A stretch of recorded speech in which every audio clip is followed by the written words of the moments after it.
Thank you very much. Please, thank you very much. Before we begin, I want to provide a brief report on the unprecedented success our country has been witnessing in recent weeks. Since even before the election, we've been making extraordinary progress. The American people gave us a clear mandate to save our country, and we won all 7 swing states by large margins, historic. Very importantly, we won the popular vote by millions and millions of votes. Also, all 50 states, as you know, shifted toward the Republican Party, and that's never happened before. All 50, every single one of them. In our first week in office, we set records, taking over 350 executive actions. That's not been done before. And it has reportedly been the single most effective opening week of any presidency in history. And we want to keep it that way. We want to keep it going.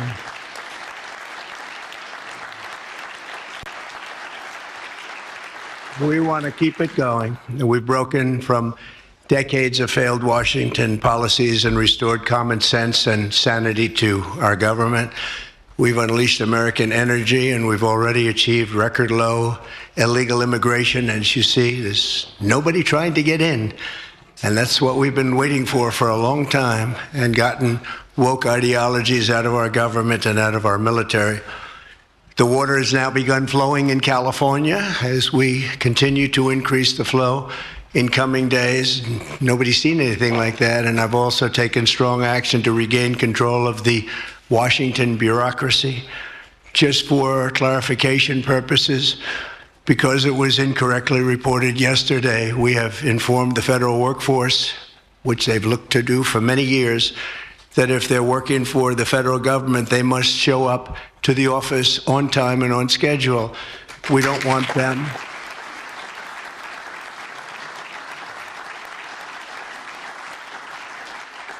them to work from home, because, as everyone knows, most of the time they're not working, they're not very productive, and it's unfair to the millions of people in the United States who are in fact working hard from job sites and not from their home. As federal employees, they must meet a high standard. They're representing our government, they're representing our country. If they don't agree by February 6th to show up back to work in their office, they will be terminated, and we will therefore be downscaling our government, which is something that the last 10 presidents have tried very hard to do but failed. Most of the people we're talking about have not been going to their federal offices in many, many years, from even before COVID. But they have nevertheless been paid. Some have worked, some haven't worked, and most of the studies say that some have just gone through the motions. We may ask these people to prove that they didn't have another job during their so-called employment with the United States of America, because if they did, that would be unlawful. As you understand, a lot of people are getting paychecks, but they're actually working other jobs, so they'll have to prove that to us, that they weren't. In any event, we're requiring them to show up to work or be terminated. We think a very substantial number of people will not show up to work, and therefore our government will get smaller and more efficient, and that's what we've been looking to do for many, many decades, frankly.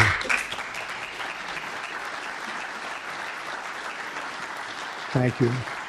In addition, there was a short-term pause or funding freeze on certain discretionary spending payments, such as government grants, only for us to quickly look at the scams, dishonesty, waste, and abuse that's taken place in our government for too long. As was explicitly stated, this in no way affected Social Security, Medicare, Medicaid, or other entitlements that Americans depend on. I've made abundantly clear from the very first day that I ran from office. That was a long time ago now. That's 2015. If you think about it, I announced in 2015, and we won in 2016. We did very well in 2020, but we did really well just recently.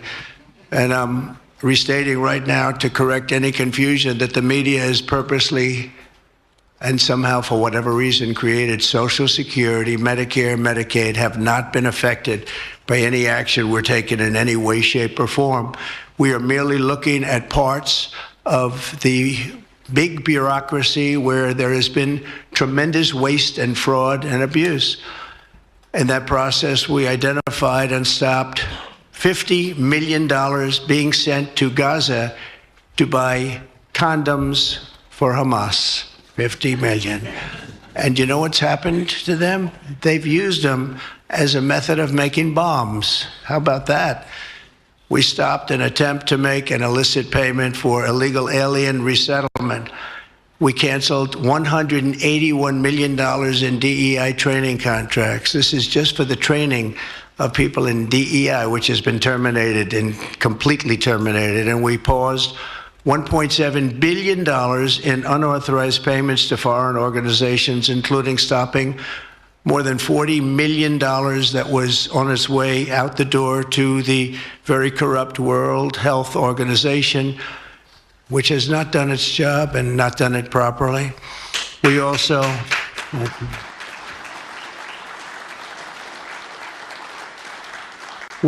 blocked $45 million for diversity scholarships in Burma. 45, that's a lot of money for diversity scholarships in Burma. You can imagine where that money went. These were the types of payments, and many others. I could stand here all day and tell you things that we found, and we have to find them quickly because we want the money to flow to proper places. But these were the payments and types of payments affected by the temporary freeze, and the American people strongly support these efforts. I talked about it during the campaign, and they voted for us in record numbers.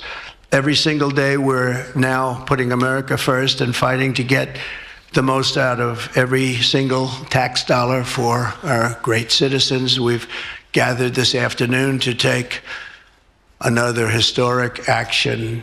However, in a few moments, the Laken Riley Act will become the very first bill that I proudly sign into law as the 47th President of the United States.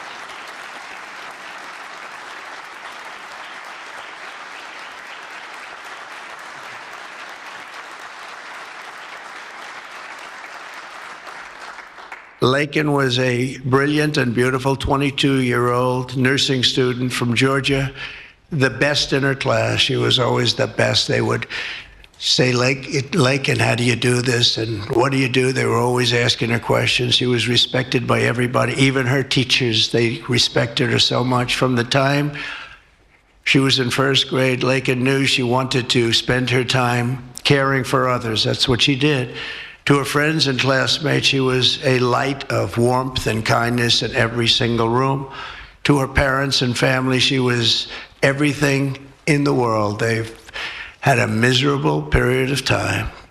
Just after 9 a.m. last February 22nd, Laken went out for a jog on the campus of the University of Georgia, but she was just never returned. She never came back, did she, huh? Parents are here, sister, all of her relatives. While on her run, Laken was attacked, viciously assaulted, beaten, brutalized, and murdered by an illegal alien gang member who was set loose into our country by the last administration. We are deeply honored to be joined today by Laken's parents, Allison and John, and her sister, Lauren. Thank you very much. Thank you.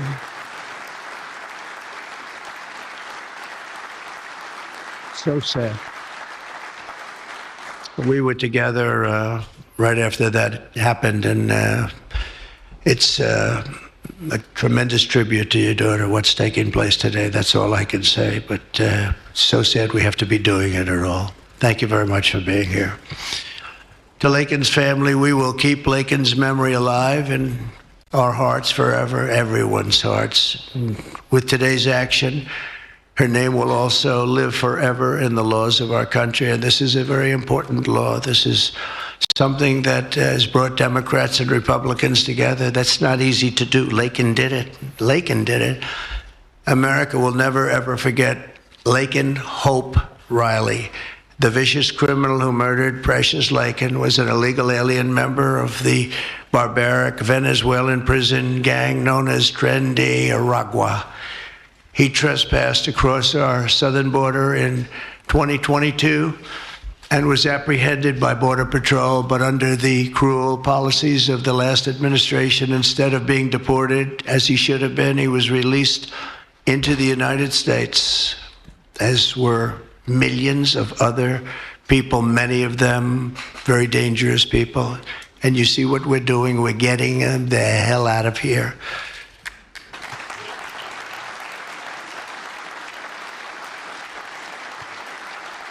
He was soon arrested again in New York City on charges of endangering a child, but because of New York City's deadly sanctuary policies, as we have in California and many other places, which we're going to end them, he was released again to reoffend.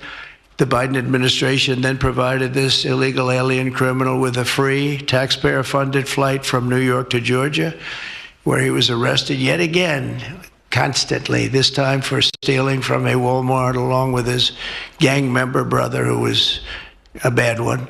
Only after being released a third time by the U.S. law enforcement did this cold-blooded criminal go out in that fateful morning hunting for women on whom to prey. That's what he did. He hunted. It was like a hunter. And we're going to show him who the hunter is. This horrific atrocity should never have been allowed to happen. And as president, I'm fighting every single day to ensure that such a tragedy never happens again. We don't want this to happen.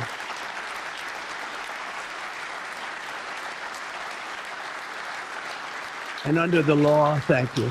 Under the law I'm signing today, the Department of Homeland Security will be required to detain all illegal aliens who have been arrested for theft, burglary, larceny, shoplifting, assaulting a police officer, murder, or any crime that results in death or serious injury. In addition, for the first time ever, this act gives state governments the ability to sue the federal government for immediate injunctive relief if any future administration ever again refuses to enforce the immigration laws of the United States, like happened for 4 long years.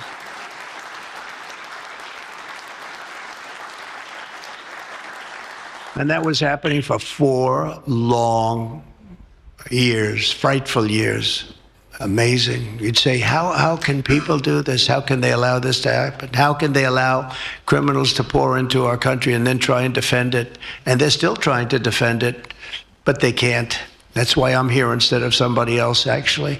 It's the biggest reason. I believe it's the single biggest reason. Inflation was horrible. Many things were horrible during that administration. When you look at what took place in Afghanistan, the way they got out, not that they got out, but the way so many things were horrible. But to me, this was the worst of all. It's a landmark law that we're doing today. It's going to save countless innocent American lives. I want to thank every House Republican, every Senate Republican, as well as the 12 Senate Democrats and the 48 House Democrats who voted to pass this vitally important bill, and many of them are with us today, and I really do appreciate it. And I very much especially appreciate the bipartisan support. The Democrats, really a big percentage of them came through, and plenty of them wanted to. They probably felt they couldn't, but they really wanted to. That they don't understand that would have made them a lot more popular, would have made them a lot better with their people. The ones that didn't are going to be, they're going to be sorry, because the people are not going to forget that they wouldn't sign. This is a perfect, incredible tribute to an unbelievable young lady. We're joined today by many great supporters of our new strong border policies, and they are indeed strong, including Vice President Vance, thank you, JD, the Secretary, Scott Bessent, who just got approved, by the way. Where's Scott? He just got approved. Scott, I'm very impressed. Got a lot of Democrat votes, too. He got a lot of Democrat votes. That's great. I don't know, is that a good thing or a bad thing? I'll have to think about that. Secretary of Homeland Security, who's going to be fantastic. I know her so well. And I know it's probably not complimentary because she is a woman, but she is tough. Where is she? Where is Christy? Christy. Great. Stand up, please. You have such an important job to do.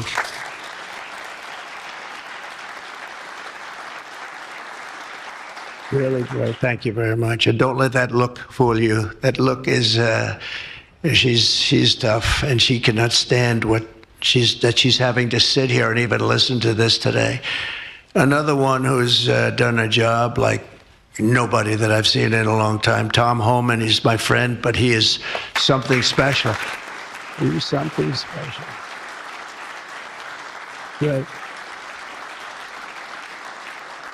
And Tom and Christy, the numbers are unbelievable. What's happened? It's like just shut down. Nobody thought that was even possible. It's just shut down. They showed an area that a year ago had thousands and thousands of people rushing into our country. And today there was nobody there. It was like a beautiful sight. And also Senate Majority Whip John Barrasso. Great guy. Great guy. Thank you, John. And I also want to thank the bill sponsors, Senator Katie Britt. Katie, thank you, Katie. And Congressman Mike Collins. And Mike, you were fantastic from Georgia. He took this. He loves this state, and he took this very personally. So it's thank you very much, Mike. As well as Senate Judiciary Committee Chairman Chuck Grassley. Chuck is here someplace. Chuck, thank you very much. You look great. And House Judiciary Committee Chairman Jim Jordan, who's a special guy, special man. And House Homeland Security Committee Chairman Mark Green. Thank you very much. Thank you, Mark. And we have many other congressmen and senators, but I'm not going to introduce because this is about your daughter.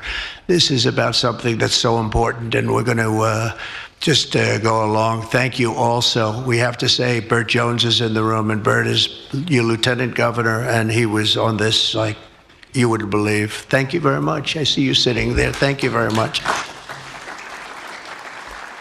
So we have state, local officials, we have law enforcement organizations, we have everybody. Most of them are in the room or represented in the room, and they're incredible people, and I've never seen them come together like they have for this. I've done many of these, not of this kind, but different bills, different passages having to do with many different things, from Homeland Security to inner security to taxes to 50 different items. I've never seen such support as you have today and as your great daughter has today. So I've never seen anything like it. And we have to thank your daughter for that, because she's going to save a lot of lives. She's going to be responsible for saving a lot of lives.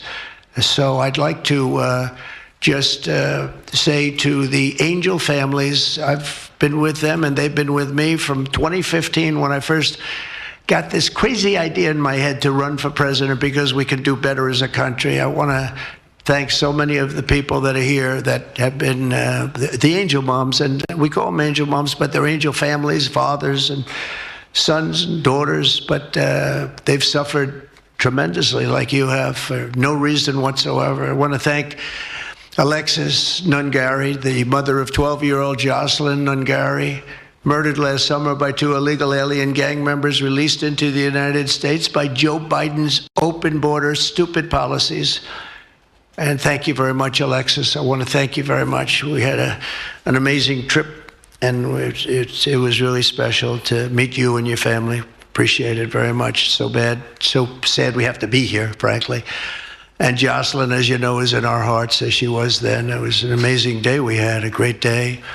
But it was a day of celebration of somebody that unfortunately won't be with us. But she is with us now, you know that. Here also is Patty Morin, the mother of Rachel Morin, killed 2 years ago by an illegal alien who was let into our country by the last administration's ridiculous, weak policies. Open border, can you imagine? When I heard open border, I said, oh, that's terrible. They're going to release their prisons all over the world. They're going to release their prisons into our country. That's exactly what happened. Patty is joined by Rachel's brother, Michael, Rachel's daughter, Clementine, and sister-in-law, Shannon. Thank you all for being here. We appreciate it very much. Thank you very much. Thank you.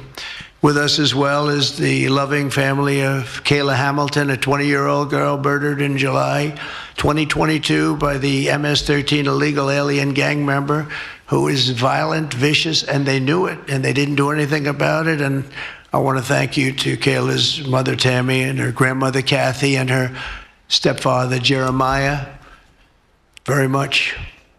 And finally, I want to thank others who have also suffered this horrible scourge that goes on with young people being killed, and other people too, but young people, largely young people being killed. Thank you to Scott Root, the father of Sarah Root, killed at 21 years of age. Think of that, 21, by an illegal alien. Shouldn't have been in our country, would have never been in our country if we were here. What a sad thing. To each of these angel families, we love you and we stand in awe of your courage and your strength. It's the toughest thing anybody has to go through. Many of the angel families here today were betrayed by the last administration, and with its heartless and foolish and really very, very arrogant and very, very dumb policies. Policies that aren't even believable when you talk about common sense. I say we're the party of common sense, but the Democrats also, they have plenty of common sense, and that's why so many are here today and so many supported what we're doing. The very government that was supposed to protect their daughters instead opened our borders and transported the world's most dangerous criminals straight into their communities. They came from prisons and jails and insane asylums and mental institutions from all over the world, not just South America. People think South America. They come from all over the world. They come from every continent. And they came here by plane, and they were loaded onto buses, and they were driven right up to our border, and they drove right through the border, and nobody even said a word to them. And in those buses and those cars and those trucks were some of the meanest criminals anywhere in the world. As of last September, 425,000 illegal alien criminals were roaming free, including 13,099 convicted illegal alien murderers, of which about almost 50% killed more than one person, and they were roaming all over the country in our farms, in our cities. Under the Trump administration, we're moving with urgency and speed to get these vicious and violent criminals the hell out of our country and to restore law and order to our suburbs, our cities, and our towns. And we're going to do it with Tom and with Christy and with all of the people that are working so hard on this. This week, compared to a comparable time a year ago, think of this, the number of illegal border crossers has already fallen by more than 100%. And because the election was coming, they started getting a little bit tougher on the border. They tried to follow our policies, and they did much better, but it still was horrible. The numbers were still horrible, so that's 100% over those. They only did it because of the election, so they knew what they were doing was wrong. And those who do cross the border, and you're seeing that every time, all you have to do is turn on your television set or pick up a newspaper, or read any form of new media, because we have a lot of new media today, fortunately, that's letting the word get out. But they're watching these people be captured and removed from our country. ICE arrests have risen by 15 times in just a short period. And over the past 8 days, the heroes of ICE and Border Patrol, we can never forget Border Patrol. Those people, I've gotten to know so many of them.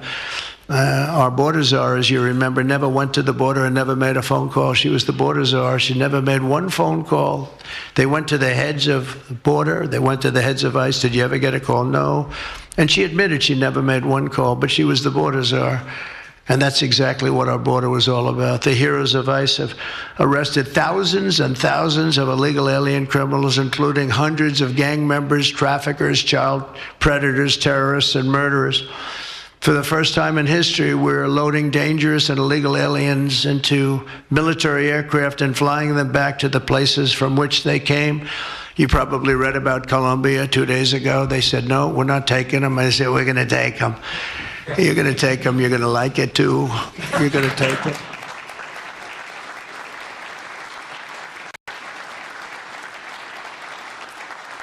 They talked about, we're not going to take people that are in shackles. I said, well, but the people that are in shackles are murderers. They're drug lords. They're rapists. They're very tough people.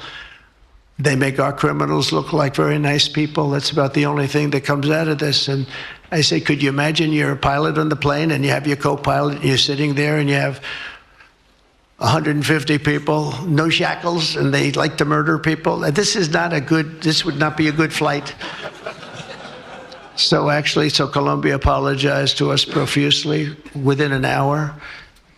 based on something I said, meaning you're going to pay tariffs like nobody's ever paid tariffs before, but they actually wanted to terminate his position. They're essentially Congress met and they were very angry with them, but they actually said they were going to send the presidential plane to pick up these criminals and to bring them because they didn't want to inconvenience us or have us do a second flight, and that's what they did.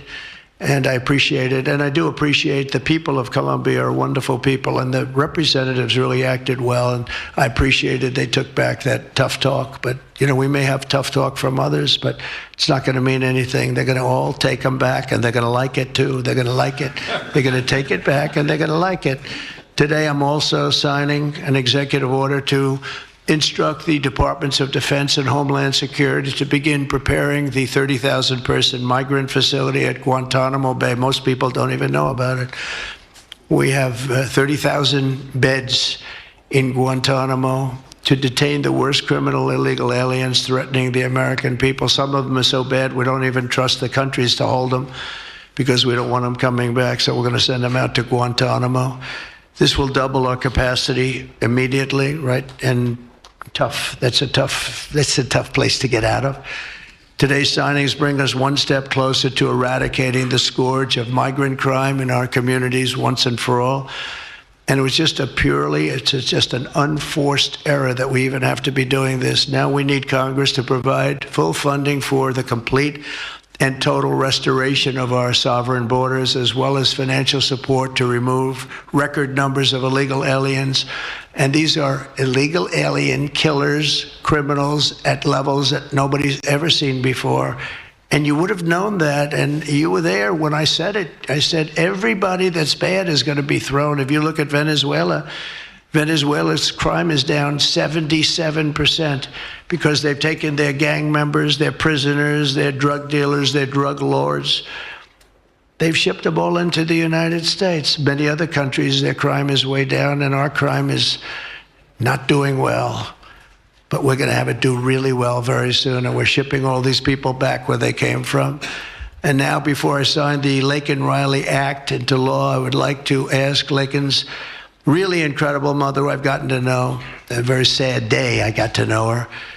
But this is an amazing tribute to an amazing young person. And if you could come up, Allison, and say a few words, that would be great. Thank you very much.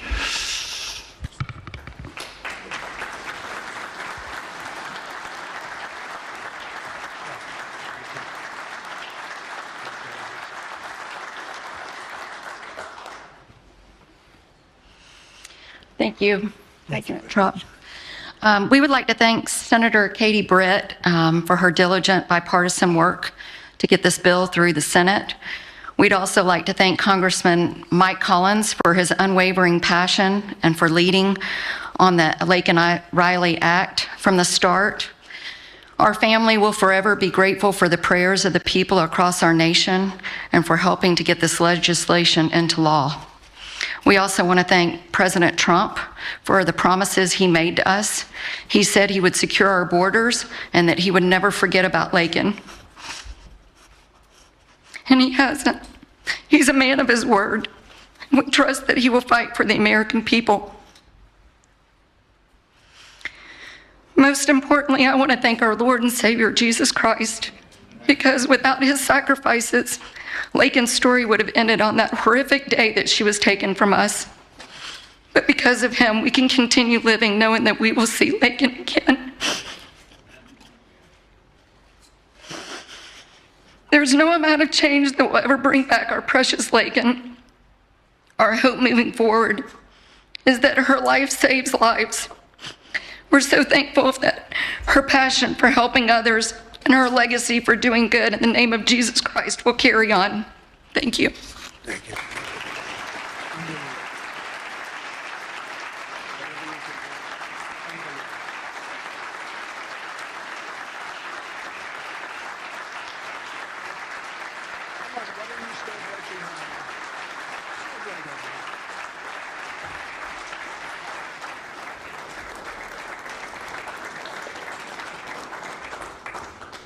Thank you. We're going to sign this in honor of Laken Riley. come on up here, some of the people that we love, that have been so instrumental. Okay?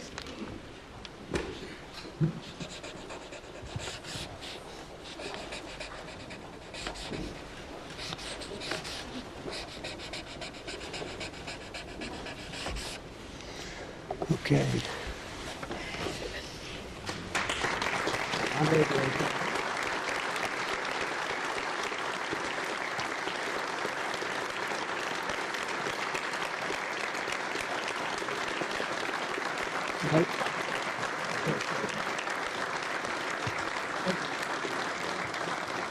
Thank you, everybody. Mr. President, government funding, can you take a quick question on government funding for pause? I don't think this is appropriate time, really. I respect that, but I don't think it's appropriate. I can just tell you, government is doing very well, and we're cutting way back, but this is not the appropriate time. Thank you.